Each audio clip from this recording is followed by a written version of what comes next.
Buongiorno e ben ritrovati con una nuova edizione del TG Flash di New Sicilia.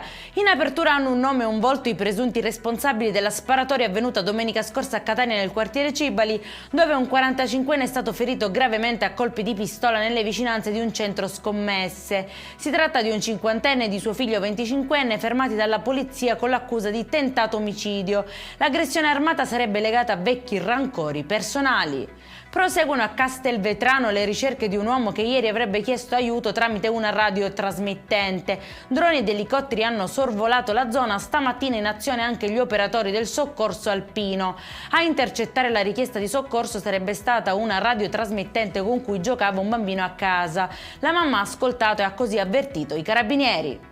Mancanza di sicurezza, irregolarità e lavoratori in nero. Per questi motivi è stata sospesa l'attività di un cantiere edile a Roccalumera nel Messinese. Scatta la denuncia per il titolare dell'impresa e una maxi sanzione di oltre 40.000 euro.